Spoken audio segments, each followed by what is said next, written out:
guys, Melissa here, and this is the Book Break. Today, I've got some cool guys here with me. Now, do you like to read books? Oh yeah. Okay, how about you? Yes.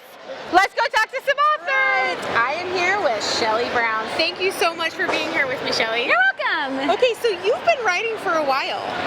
I've been writing for like 7 years. No, a little more than that, like 8 or so. Okay. Yeah. So how did you get started? Okay, I got started because my husband was writing, and when he's writing, like in our house, he's super boring.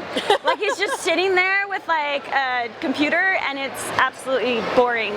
And I was like, well, I've got stories too, because I just didn't know what to do with myself. Yeah. So, yeah. Well, but you also have 5 kids. Yeah, I do have 5 kids. So how do you I manage have a lot to do. I don't know why I said that. But how do you manage that? Like any mother, like not really well, and sometimes better than others, and yeah, I mean, I care about them and I make them a priority, and then there's time for me too. So. Yeah, which is great, and I love that you said that, because I think sometimes as women, we almost don't allow us that time that we really need. Well, because there's so many people who need a piece of us. They're like, please, I need you now, and you're like, I want to help. In fact, there's a quote that goes like, I can't do all the things my heart desires, you know, and it's like, it's true. You absolutely cannot put to action everything your heart wants to do. And so at some point you have to say, I would love to, but I have to say no this time. And that's just the facts. That's great. And then you write with your husband, but you've written prior. Yeah, I only have 1 book out prior. Okay, what is that book? It's called Ghost Sitter, and it's about a girl who's being haunted by ghost toddlers. Oh my goodness. Because I figure there's nothing more terrifying than a toddler. Yeah. Especially one that will never ever grow up. Oh my gosh, So, yes. and that you can't figure out how to get rid of. So they're following her to school, and they're like throwing things in the classroom, and nobody else can see them, and everybody thinks she's going crazy. And she's like, I think I am going crazy. They're like sleeping on her head at night, and it's just miserable. So. That is such the life as a parent. Right. I love it. So it's kind of like that horror comedy mix, because we all like to be scared, but we also need a little bit of laughing in the middle of everything. So. Yeah, that's awesome. And then you have 2 books with your husband and another one coming out. So tell me, you've got Mustaches for Maddy. Yeah, Mustaches for Maddy. This got the Buckeye Award for Ohio State just recently, so we were really excited about that. It's a fun one. It's a cute one about a girl who had a brain tumor, based on the true story of our daughter, actually. So, yeah. That's awesome. And what was it like writing with your husband? Writing with Chad is difficult. I'm gonna be honest here. I'm gonna be honest. Ready? Yes. No, ready. it's because he is what's called a pantser in writing, and that means that he kind of just writes by the seat of his pants. So he'll get like a chapter or 2 that I've written, and he'll be like, "Let's go in a whole different direction," and I can't see it coming because he's making it up as he goes. And so I'm like, "All right, we're going in this new direction. Now where are we going?" Yeah. So it's tricky that way, but it works because we both bring something new to the table. Yeah. We have strengths that the other one, you know, it doesn't have as strong. And so I think when we write together, we have stories that are funny, with a lot of heart, that have strong characters, that say something, that have the plot that keeps moving along, you know, so. Yeah, and that's really interesting, because I think we all, with partners, we think, okay, we're gonna work together, but you really have different directions sometimes. Yeah, there's a lot of discussion that has to go on, and then he changes it. Yeah.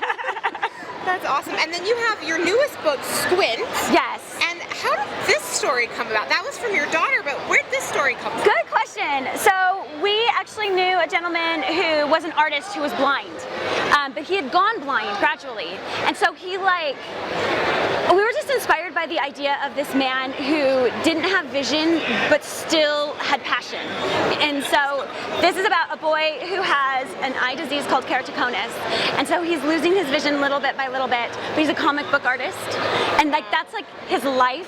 He actually doesn't have much of a social life at all, and so his whole life is poured into these comic books that he's about to not be able to do anymore because he will probably lose his vision. So, yeah. And we don't want spoilers, but am I gonna cry? I have not written a book yet that people haven't said, oh my gosh, I cried, and it's like a kid's book. Why did you make me cry? Okay, so I'll have my tissues prepared. They actually, for Scholastic, they bundled Mustaches for Maddy with a package of tissues. No like in way. the Scholastic book orders, yeah. That's fabulous. We're like, what kid wants to read a book they think's gonna make them cry? Right? That's a good point. We're like, it's really funny, friends. It's really funny. That's awesome. Maybe you laugh so hard you cry. Right, that's what it is. That's totally what That's it was. what it is. That's great. Now most people do cry. And then you have a new book coming out. Yes, it's Tell me called about that. Willa and the Whale, and it's about a girl who, her parents got a divorce. She moved to Japan with her mom, and then her mom passed away in Japan. So she's having to move back home with her dad, who's gotten remarried, and move into the same home with a brand new step family, and just how big and awkward that is for this young girl who just lost her mom. And so she starts talking to whales, because, you know, that's what you do sometimes. You deal with things in your own way. Yeah, you do. So when you and your husband write together, you address some pretty big topics. I actually think kids can handle really big things. I think that shying away from that or dumbing down a story or a theme is kind of pointless. They can do it. They can get it. Yeah. And truthfully, if it is a little bit too big for them, chances are they won't get that part. But we've got a lot of fun story moving along, a lot of good humor, and things are keeping up at a good pace. That if some of the story plot lines are like a little bit too big for them to grasp, that's okay. There's more going on.